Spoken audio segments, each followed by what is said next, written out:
Қайырлы күн достар. Бүгін сіздерге таңғы асқа жұмыртқа жеудің пайдасымен бөлісіп кететін боламын. Каналға тіркеліп, видеоны соңына дейін көріп, лайк баса кетіңіз. Таңғы астың пайдасын біле тұра, бір тілім нан жемей жолға шығатын сәттер болады. Егер денсаулығыңызды дұрыстап, артық салмақтан арылып, күні бойы өзіңізді жақсы сезінгіңіз келсе, таңғы асты ұмытпау керек. Таңғы асқа көбіне жеңіл әрі тез дайындалатын тамақ жеген дұрыс. Ал оның ең таптырмасы жұмыртқа. Ғалымдар жұмыртқаның пайдасы туралы көп айтады.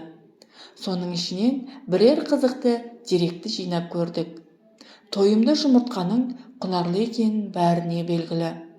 Оның құрамында дәрумендер, минералдар, жоғары сапалы ақуыз бен пайдалы майлар бар.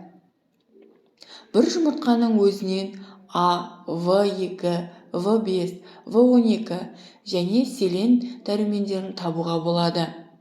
Бұған қоса аз мөлшерде кальций, калий, магний, мырыш, пайдалы минералдарға бай. Сол себепті жұмыртқа тойымды келеді. Жұмыртқа қан құрамындағы холестеринді де ретке келтіреді. Жоғары холестеринді өнім саналады. Оның құрамында 212 мг холестерин бар. Бұған қоса, жұмыртқа тұрақты пайдалану қан құрамындағы холестериннің артуына түрткі болмайды. Холестерин артерияда жиналып, қышқылданған ағзаға зиянын келтіреді.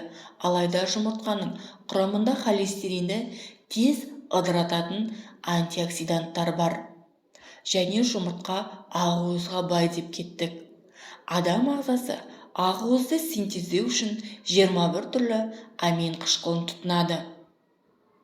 Көзге де пайдалы, яғни көз торында жиналып, күн сәулесінен қорғайтын антиоксиданттар бар. Осының арқасында көз нашарламайды. Күнде бір жұмыртқа жеген адамның 4-5 аптада қан құрамында жақсартады екен. Салмақ тастауға да көмектеседі. Жұмыртқаның құрамында ақуыз бен май көп болғанымен көмірсу өте аз. Сондықтан жұмыртқа тойымды келеді. Күнделікті ас мәзіріңізге жұмыртқаны қоссаңыз, артық салмақ тастауға болады. Өйткені жұмыртқа аз мөлшерде жесеңіз, тойғаныңызды сезінесіз. Бүгінгі ақпаратым пайдалы болса, әрине мені қолдап, сіз күнделікті қаншалықты жұмыртқа жейтініңізді жаза кетіңіз.